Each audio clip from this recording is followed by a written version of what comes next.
যুক্তরাষ্ট্রের নিউ ইয়র্কে শুরু হয়েছে ৪ দিনব্যাপী আন্তর্জাতিক বাংলা বইমেলা। ৩৩তম এই আয়োজনের উদ্বোধন করেন বাংলা একাডেমির মহাপরিচালক মোহাম্মদ নুরুল হুদা।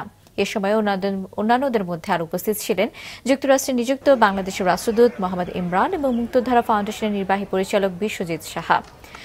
১০,০০০ নতুন বই নিয়ে মেলায় অংশ নিয়েছে অন্তত ৪০টি প্রকাশনা প্রতিষ্ঠান। মুক্তধারা ফাউন্ডেশন আয়োজিত এই বইমেলা অনুষ্ঠিত হচ্ছে বাঙালি অধ্যুষিত কুইন্সের জ্যামাইকা পারফর্মিং আর্টস সেন্টারে। যুক্তরাষ্ট্রের বিভিন্ন অঙ্গরাজ্য এবং কানাডা সহ বিশ্বের বিভিন্ন দেশের লেখক এবং সাহিত্য প্রেমীরা অংশ নিচ্ছেন এতে। বইমেলা স্টলের পাশাপাশি রাখা হয়েছে একটি শিশু মঞ্চ এবং লেখক কুঞ্জ। আগামী ২৭শে মে পর্যন্ত চলবে আন্তর্জাতিক বাংলা বইমেলা।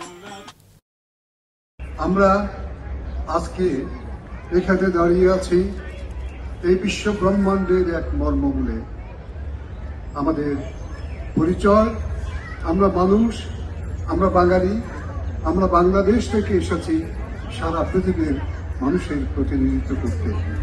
আমরা বলছি যত বই তত প্রাণ, যত বই তত শব্দ, যত শব্দ তত ধ্বনি, যত ধ্বনি তত অর্থ।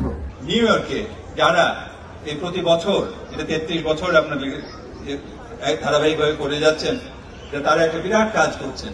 এই বাংলা ভাষাকে সারা পৃথিবীতে, এই নিউ ইয়র্ককে বলা হয়েছে সারা পৃথিবীর রাজধানী, সেই রাজধানীতে আপনারা তাকে ছড়িয়ে দিচ্ছেন এবং এই মহতি উদ্যোগের জন্য আপনাদেরকে আমি অত্যন্ত আমার অন্তঃস্থল থেকে আপনাদেরকে ধন্যবাদ জানাই।